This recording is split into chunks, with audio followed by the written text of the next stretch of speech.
Linda Morris tapped the wooden stand with her gavel. It echoed in the half-empty courtroom of the Riverview County Courthouse. The clock on the wall showed the beginning of 6. The workday was drawing to a close. The court finds the defendant guilty of burglary and sentences him to 3 years in prison.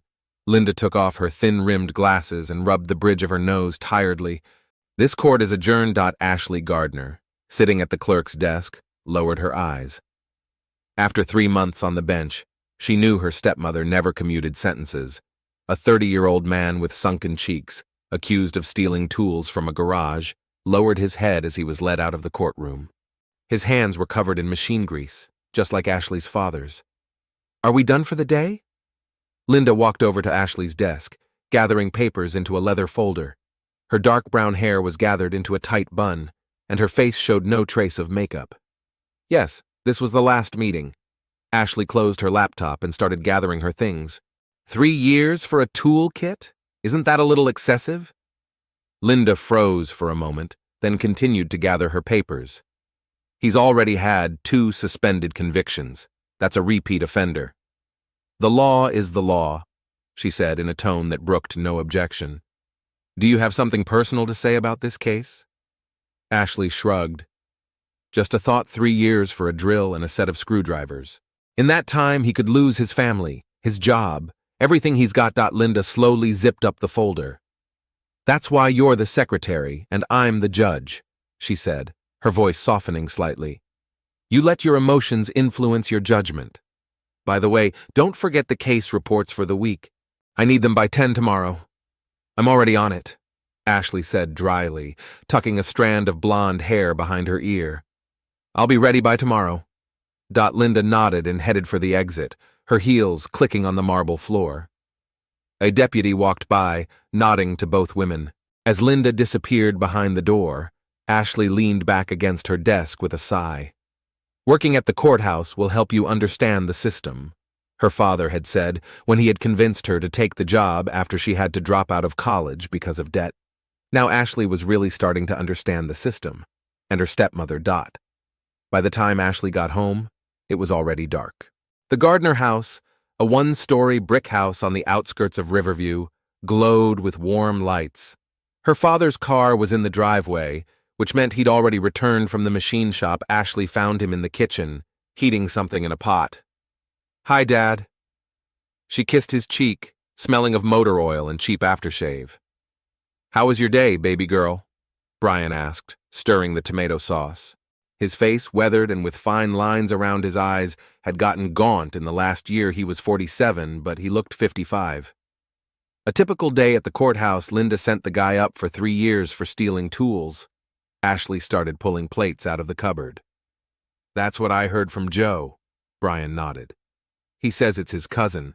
A fool, of course, but 3 years. He hadn't finished when the door on the garage side opened and Linda came in, already changed into her slacks and blouse. Something smells good, she smiled, putting her arm around Brian's shoulders. Pasta and meatballs, your favorite, Brian brightened. Ashley rolled her eyes, turning away to the cabinet. He always reacted that way to his wife, like he was oblivious to everything else. 15 minutes later, they were sitting at the table. Brian was talking enthusiastically about the problematic Ford engine he'd fixed today. And then it turned out it was the oxygen sensor. Can you believe it? A little thing like that and the engine was sneezing. He looked at Linda with adoration. How was your day, dear?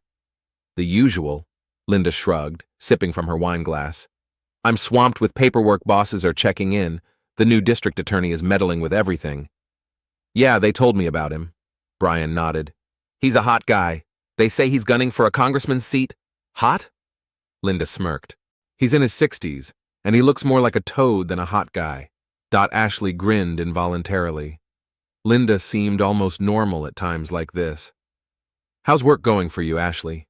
Brian asked. Getting used to it? Fine, Ashley answered briefly, avoiding her stepmother's gaze.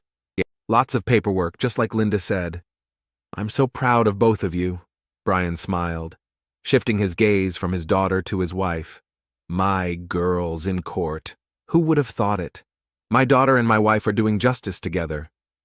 Linda tensed slightly, but kept smiling, Ashley suppressed the urge to roll her eyes. Her father had never noticed the tension between them that hung in the air like the smell of burnt food.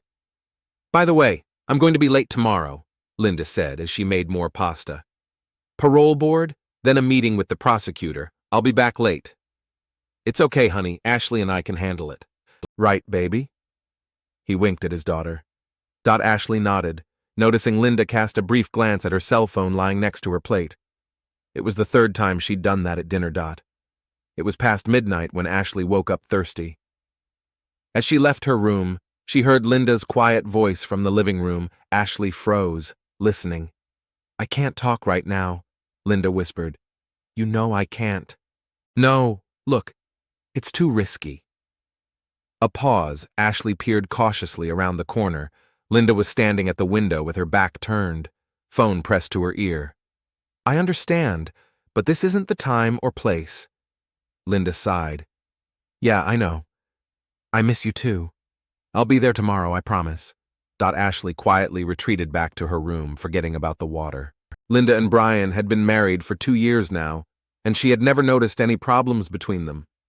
On the contrary, her father was hopelessly in love, and Linda seemed to reciprocate. Who was she calling in the middle of the night? And what does "I'll be there tomorrow" mean? The next day after work, Ashley came home earlier than usual. Her father was at the workshop, and Linda was late, as promised. The house was empty. Ashley stood in the middle of the living room looking at the closed door of Linda's study. That's where Linda kept all of her work papers, and no one was allowed to go in there without her knowledge. Even Brian respected that rule. This isn't right, Ashley thought, but her hand was already turning the doorknob. It was dark inside and smelled of the scented candles Linda loved so much. The solid oak desk was perfectly cleaned. Not a single extra piece of paper. Ashley carefully pulled out the top drawer, paper clips, pens, notepad. Nothing of interest. The second drawer held several file folders, cases Linda had been working on. Ashley took a quick look through them, but found nothing unusual. She was about to leave when she noticed that the wastebasket was not empty. Ashley pulled out several crumpled sheets of paper. Straightening one of them, she saw the beginning of a handwritten letter. "Dear M, I think about our last meeting every day. You have no idea what these moments mean to me. In my measured life only." The rest was crossed out. Ashley frowned. Who was M? Mark, Michael, Matthew? Did Linda have lovers with those names? Suddenly something caught her attention. Next to the computer was a check from the prison where Linda had sentenced a man to 3 years yesterday. The date on the check was a week old. Cafeteria services, it read. But judges don't dine in prison cafeterias. Ashley turned on Linda's computer. To her surprise, it wasn't password protected. Opening her browser, she checked her browsing history immediately. She found regular visits to the same site, an email account with an anonymous domain. The page asked for a username and password. Ashley bit her lip. What would Linda use? She tried her stepmother's birth date. Nothing her wedding date. Also a miss. After a few tries, Ashley sighed and closed the browser.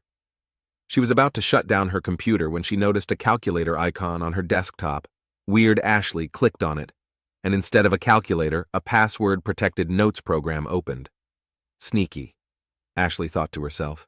At that moment, she heard the sound of the front door opening and hurriedly shut down the computer. "Ashley? Are you home?" Her father's voice echoed through the house. "Yes, Dad. I'm coming," she shouted, quickly leaving the office and closing the door behind her. The Riverview County Jail was a squat gray building with barbed wire around the perimeter. Inside, it smelled of disinfectant and stale coffee. Mark Davis sat in the common room playing cards with 2 other inmates. His dark hair was cut short, and he had a tattoo of a chain wrapped around his wrist on his right arm. "Davis, you have a visitor," the guard announced. Mark looked up, frowning slightly. He wasn't expecting anyone tonight. Sitting in the visiting room was Linda Morris. Without the judge's robe, in a plain suit, she looked younger. Looking intently at the guard, she made a barely perceptible gesture with her hand. He nodded and walked out, leaving them alone. "You're taking a risk," Mark said, sitting down across from her. "I'm here officially. Checking on the conditions of confinement, Linda replied. This is my district. I have the right dot. Mark grinned. And what do you think of the conditions of my confinement? Don't start, Linda interrupted him, looking around. We don't have much time here. She handed him an envelope. Everything you need is in here. Mark took the envelope and quickly hid it under his robe. How's it going out there? He asked, leaning closer. It's more complicated than I thought. Linda lowered her voice. My stepdaughter got a job at the courthouse. I think she suspects something. Stepdaughter? Mark raised an eyebrow. You never mentioned her. There was no reason to, Linda retorted. Look, we have to be careful. I can't come over that often. But you will come. It wasn't a question. It was a statement. Mark looked at her with a slight chuckle. We both know you can't not do it. Linda pressed her lips together but didn't object. Just be careful with these. She nodded at the envelope. If anyone finds out... Relax. Mark leaned back in his chair. I'm not an idiot. By the way, I heard you sent Riley away for 3 years yesterday. That's harsh. The law is the law, she replied in the same tone of voice as Ashley. Of course it is, Mark smirked. For everyone but a select few, right? Linda stood up. That's it for now. I'll see you next time in a week, on a regular schedule. When she left, Mark pulled out an envelope and cautiously looked inside. There were pictures, a letter, and a wad of money. Seeing the contents, he couldn't hold back a chuckle.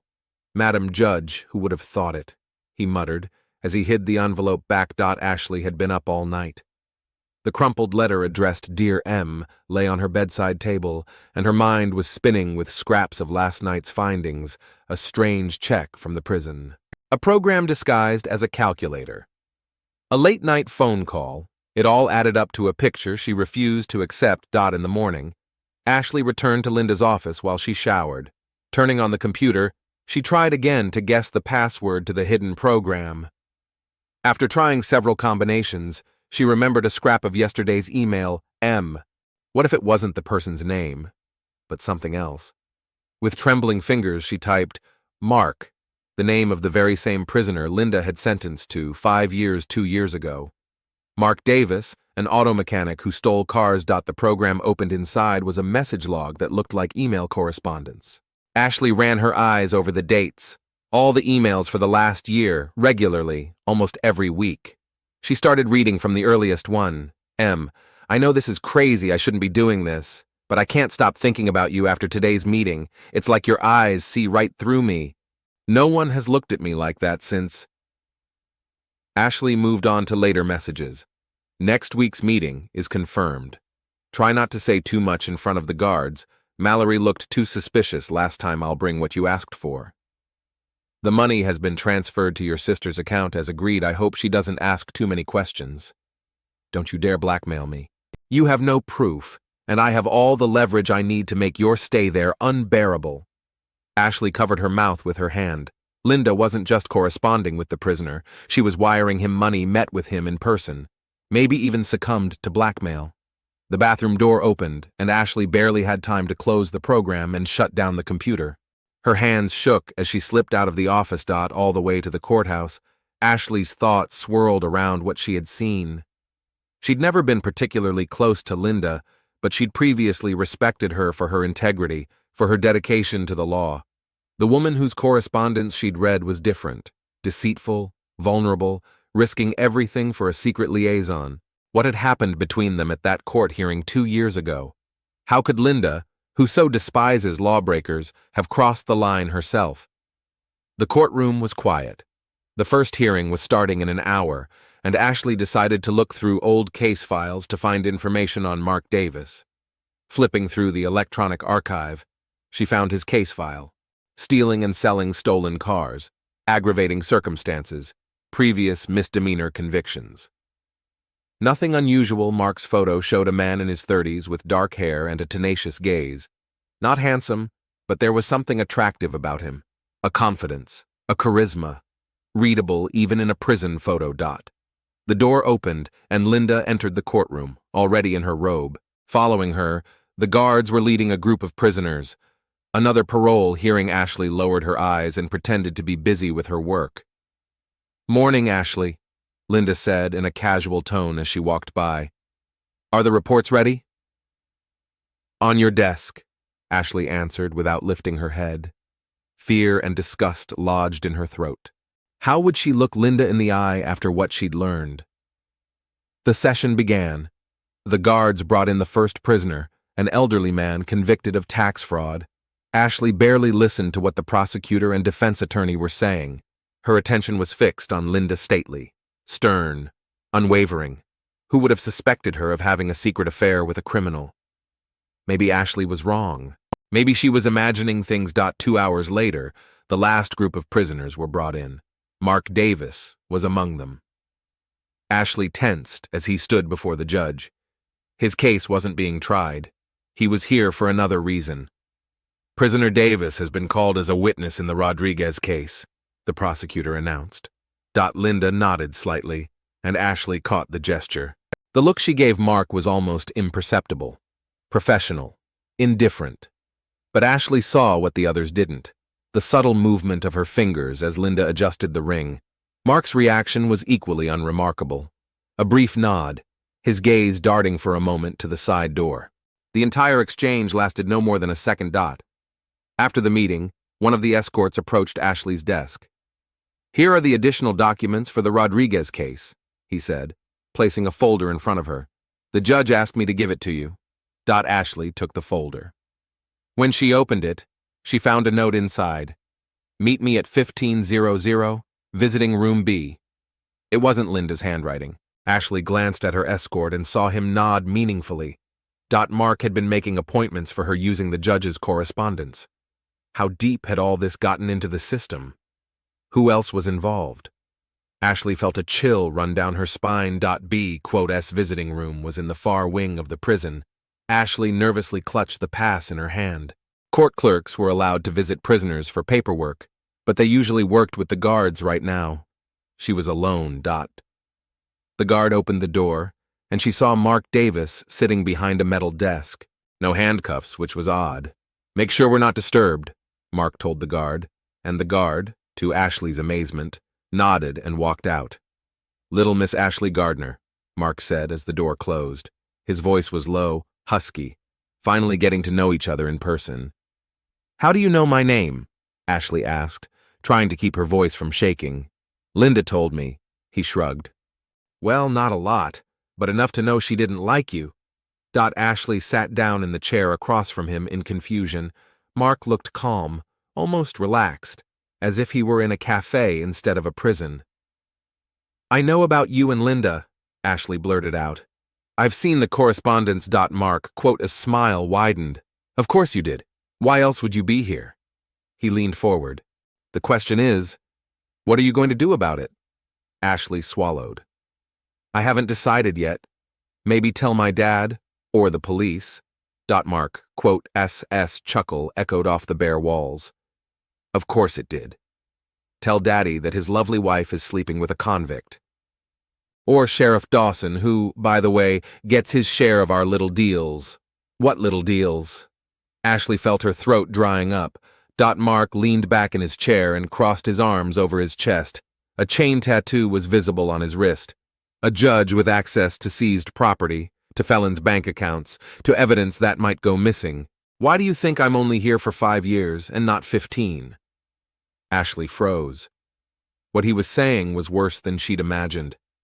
Not just a connection, but corruption. She's using you.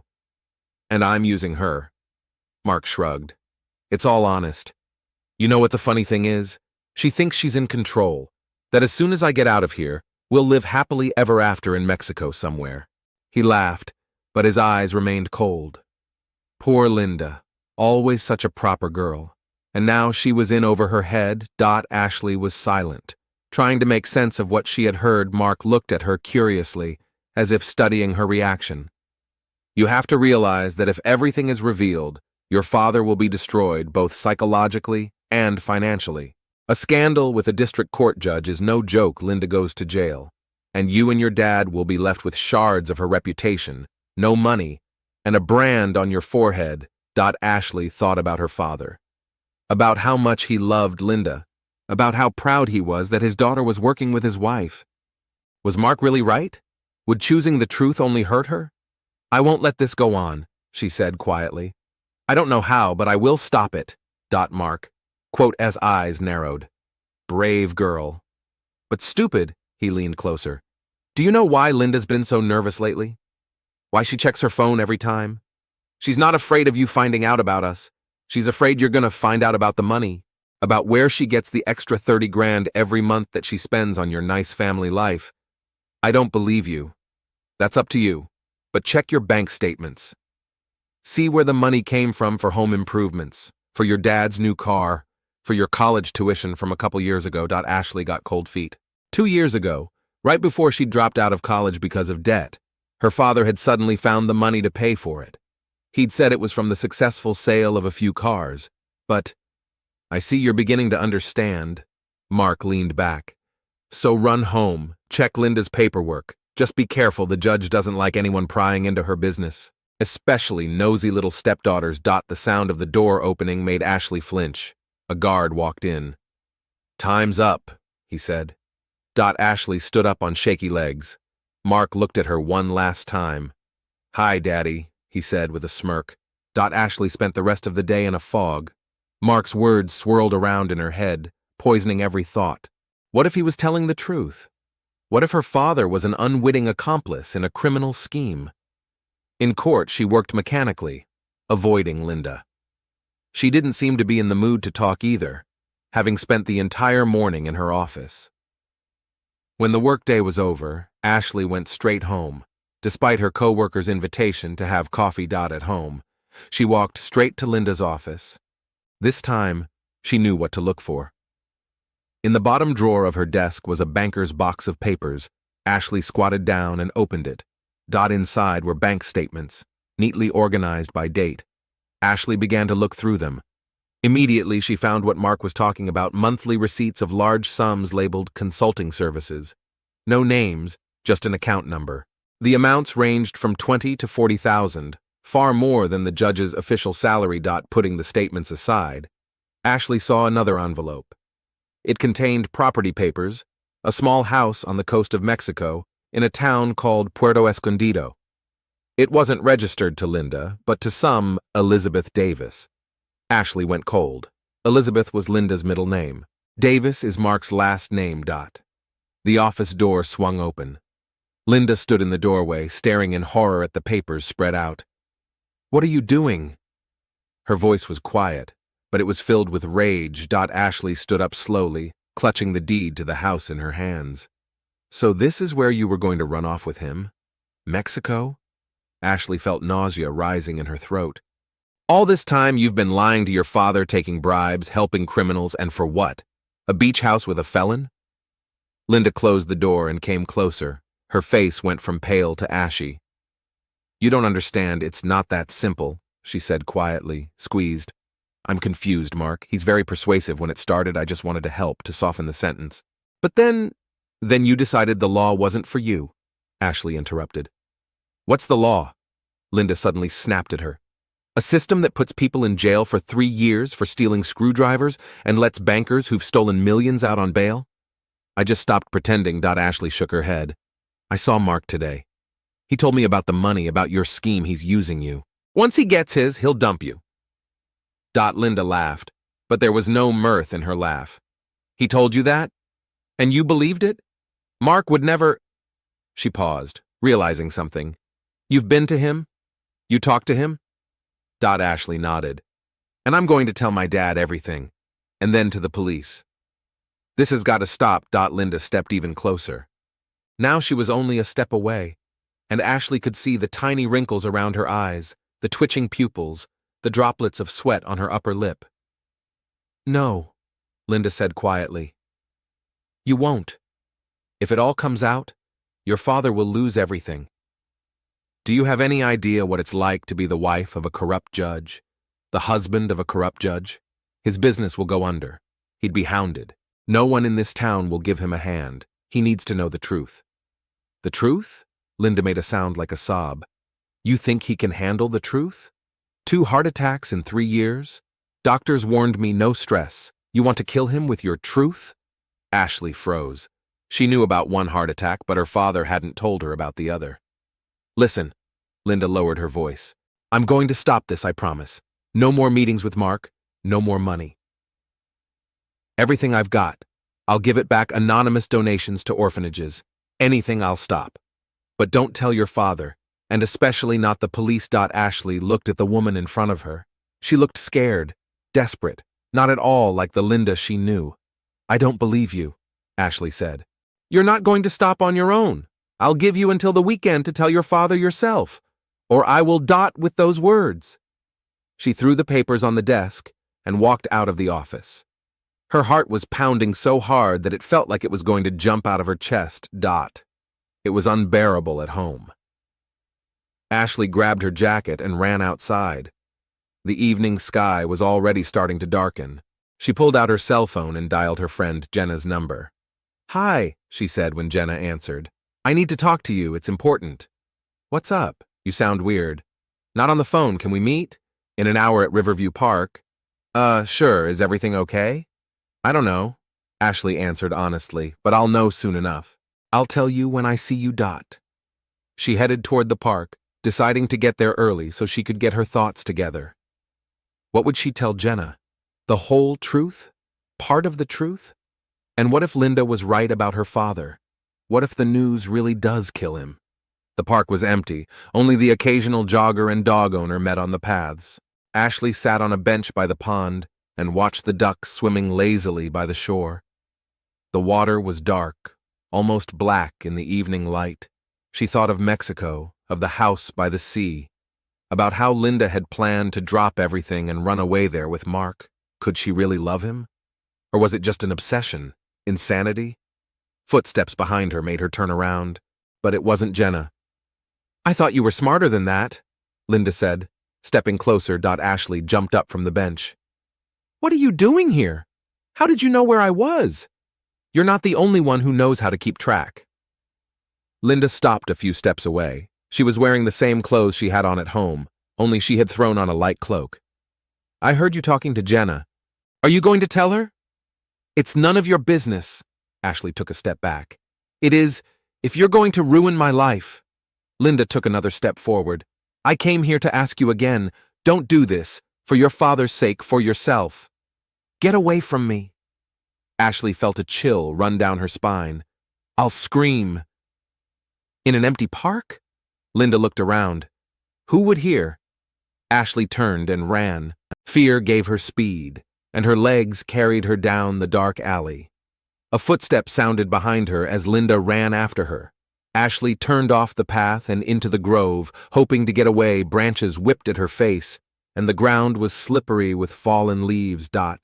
She missed a tree root and fell, hitting her knee painfully on the ground. A branch crunched behind her. Ashley, Linda's voice sounded close. Don't run away. Let's just talk. Ashley tried to get up, but her leg twisted and she fell again. Turning around, she saw Linda standing a few meters away. There was something glistening in her hand. A knife? Stay back! Ashley shouted, backing away. Help! Somebody! Linda rushed forward so fast that Ashley didn't have time to react. She felt a sharp pain in her side.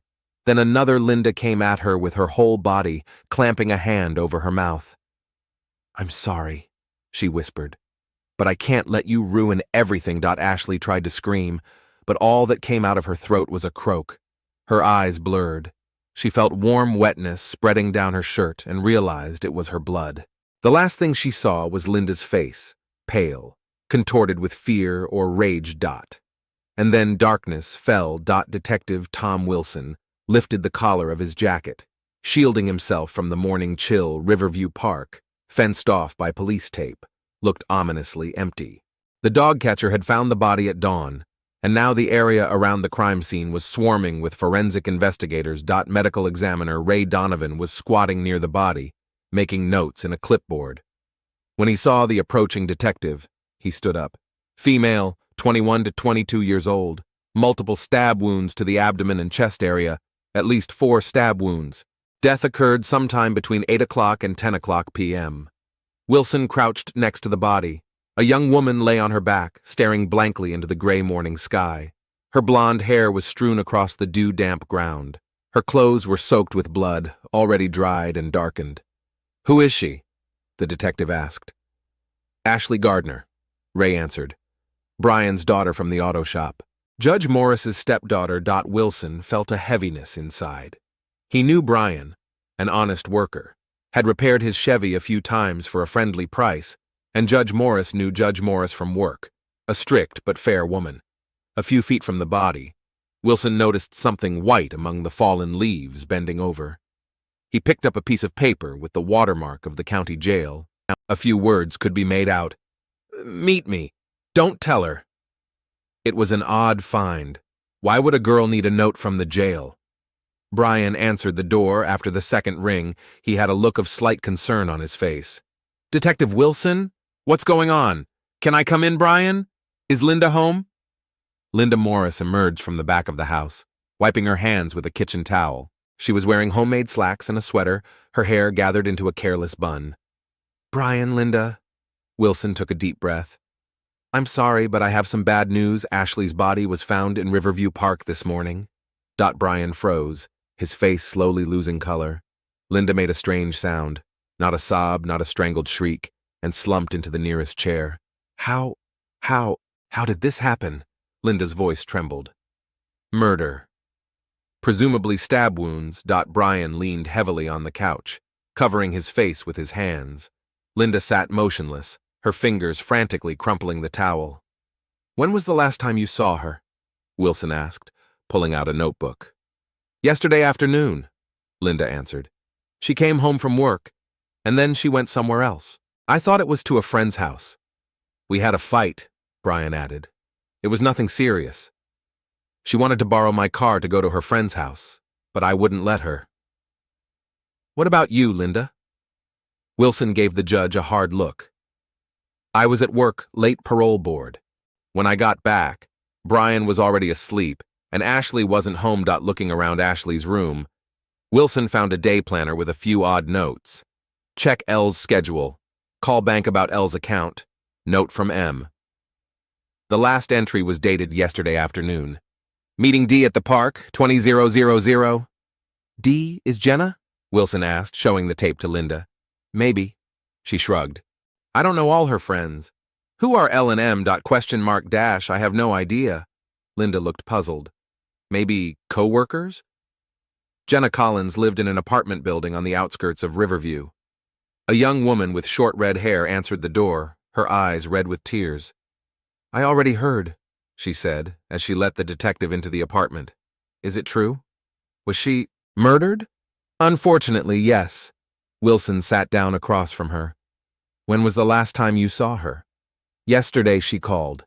Jenna tugged at the edge of her shirt. "Said she wanted to meet at the park. Sounded weird, like she was scared. Said she needed to talk about something important. But when I got there, she wasn't there." "Did she say what she wanted to talk about?" "No, but Ashley's been a little jumpy lately. Ever since she started working at the courthouse, said she found out something that was bothering her." "What was it?" "A couple weeks ago, she asked if I knew anyone named Mark Davis. I asked who that was, and she said a fellow inmate who was being tried by her stepmother. Wilson tensed up Mark Davis, MD. Initials from the diary? And she hadn't mentioned him or her stepmother on the phone yesterday?" "No," Jenna faltered. "But when she called, I heard a woman's voice in the background. Someone was talking to her. It sounded like they were arguing. Mark Davis sat across from Wilson in the interrogation room of the county jail. His face expressed nothing but mild boredom, but his eyes studied the detective intently. "Do you know Ashley Gardner?" Wilson asked. Mark's face changed for a moment, something like alarm flashing in his eyes. "Ashley Gardner? I don't think so. Judge Morris's stepdaughter, court clerk." "Oh, that one," Mark shrugged. "I've seen her in the courtroom a couple times, but I don't know her personally." "That's odd." Wilson pulled out a piece of paper he'd found in the park. "This was found next to her body yesterday. It's watermarked from the county jail." "So?" Mark leaned over slightly, examining the paper. "There are hundreds of inmates in that jail." I checked the visitation log, Wilson continued. Judge Morris has been visiting you regularly for the last year officially, to check on conditions, but judges don't usually make those visits in person, certainly not this often. Maybe she's just a conscientious judge, Mark smirked. Or maybe Ashley found out something about your special relationship, something that cost her her life. Mark froze, then leaned forward. Look, Detective, I don't know what happened to that girl, but if you're trying to pin another crime on me, you won't succeed. I was here when she died. I'm not saying you killed her. I'm saying you might have been the reason she was killed. If you're looking for a reason, look at the people who were around her that night. Mark leaned back in his chair. Those who had something to lose. Like what? Like those who wear the robe in the courtroom and hide the bloody clothes at home. Wilson gathered up the papers and stood up. One final point, Davis. I didn't say she died of blood loss, and I didn't say anything about clothes either. Where did you get those details from? Mark smiled, but his eyes remained cold. Assumption, Detective. Just an assumption. Back at the station, Wilson spent several hours studying the case file. Surveillance footage from the closest security camera to the park showed a vague figure entering the park around 7:30 in the evening. The quality of the footage was poor, but the silhouette seemed to belong to a middle-aged woman. A call from forensics interrupted his musings. We have the results on the blood traces, the expert reported. We found a drop of blood that doesn't match the victim's type. Presumably, the attacker was wounded as well. Can you run a DNA test? We're on it. So far, we can only tell you the blood type. O positive. The victim's was B-positive. Wilson thanked the CSI and hung up type A blood.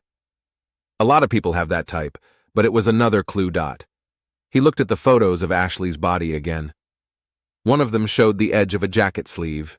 It showed traces of blood, but also some fibers that didn't match the material of the jacket. Dark blue fibers that looked like wool. Wilson remembered seeing a similar coat on Linda Morris last fall. Dark blue, wool. The Gardner house seemed quiet when Wilson pulled up. No one answered the doorbell. Looking in the garage window, the detective saw that Brian's car was gone, but Linda's car was inside. Walking around the house, Wilson noticed the garage door ajar at the back of the house and cautiously stepped inside. The garage was cleanly tidied. Linda's car stood in the middle, a workbench with tools next to it. But it was the washing machine running at full throttle that caught Wilson's attention. He stepped closer and peered through the small window inside. Something dark was turning over in the soapy water. Wilson pressed the stop button and the car came to a standstill. Opening the door, he saw the dark blue wool coat, still wet from the water and detergent. Even through the smell of powder, there was a faint metallic odor. What are you doing? Wilson turned around. Standing in the garage doorway was Linda Morris, clutching a cell phone in her hand. Judge Morris, Wilson straightened up. I rang the doorbell. No one answered. I was in the backyard. Her voice sounded steady, but her eyes ran from the washing machine to the detective's face. You have no right to enter without a warrant. The door was open. Wilson took a step toward her. And given the circumstances of the murder investigation, I have grounds for an inspection. What grounds? Linda crossed her arms over her chest. You have nothing against me. Then explain why you're washing your coat in the height of summer. Wilson nodded at the washing machine. And why are there blood-like marks on the sleeve? Linda turned pale. I accidentally cut myself yesterday while cooking stained my coat. It's strange that you were cooking in your coat. Wilson stepped closer. And that it hasn't healed yet. What do you mean? They found blood at the crime scene that didn't belong to Ashley type O positive. What type of blood are you, Judge Morris? Linda took a step back. You can't. It doesn't prove anything. Neither do the dark blue wool fibers on Ashley's sleeve, very similar to your coat. Aren't there many navy blue coats in the city? Right. Wilson nodded, pulling out his phone. But not every owner has a silhouette on camera footage entering the park around the time Ashley was killed. Linda, S face contorted. You can't prove anything. The footage is fuzzy blood. Maybe Ashley cut herself on a bush fibers. We live in the same house, so surely something of mine could have been on her. What about motive? Wilson took another step toward her. Mark Davis told me a lot of things about your visits, about the money, about plans to escape to Mexico. It was a bluff, but Linda couldn't know that. He's lying. Her voice shook. It never happened. Then you won't object to a search of the house? Wilson started dialing a number on his cell phone. I'll call patrol. We'll get a warrant. We'll check your computer, your bank accounts. If you're innocent, you have nothing to fear. Linda was silent. Looking at her hands on her right hand, on her middle finger, she could see a fresh cut, a deep cut, that still hadn't healed. She shouldn't have gotten in, Linda said quietly. It was none of her business. Everything was fine until she started digging. Wilson slowly lowered the phone, never taking his eyes off the judge. What's wrong, Linda? She found correspondence notes. Found out about the money, Linda spoke quietly, as if to herself. Threatened to tell Brian and the police. My whole life, everything I'd built, would be ruined because of a nosy girl. Is that why you killed her? Linda looked up. I didn't mean to, I just wanted to talk to convince her. But she wouldn't listen. She started yelling, threatening, she ran. I ran after her, grabbed her arm. She stopped talking, looking at her hands. And then I was holding the knife, and she was lying there on the ground. I didn't realize what I was doing until it was over. Wilson took a deep breath and pulled out the handcuffs. Linda Morris, you're under arrest on suspicion of the murder of Ashley Gardner. You have the right to remain silent. Brian Gardner sat against the glass partition separating him from his wife. His face was gaunt, and deep shadows lingered beneath his eyes. It had been a week since he'd lost his daughter and learned that his wife was her killer. Linda entered the visiting room in a prison robe, her hair, usually neatly styled, hanging lifelessly. She sat down across from her husband without raising her eyes. For several minutes they were silent. Then Brian leaned over to the intercom. Why, Linda? His voice was quiet, almost a whisper. I can understand your connection to Mark. I can understand the money, the lies. But Ashley, my daughter? Linda looked up. There was no remorse in her eyes, no tears, just endless fatigue. I don't know. She shook her head. I really don't know. It all happened so fast, like it wasn't me. But it was you. Brian pressed his palm against the glass. You took my daughter away from me. The only thing I had left of Sarah. Linda didn't answer. What could she say? What words could undo what she had done? I'd forgive you for everything else, Brian continued. The money, the lies, that Mark. But not this. Never that. He stood up, getting ready to leave. Linda suddenly jerked forward. Brian, she looked into his eyes for the first time. You were the only good thing in my life, real. I want you to know that. Brian looked at her for a long moment, then slowly shook his head. Too bad it wasn't enough. He turned and walked out without looking back. Linda remained seated, staring into the emptiness in front of her.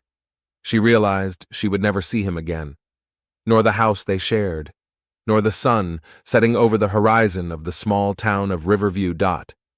There was only the cell ahead, the trial, sentencing.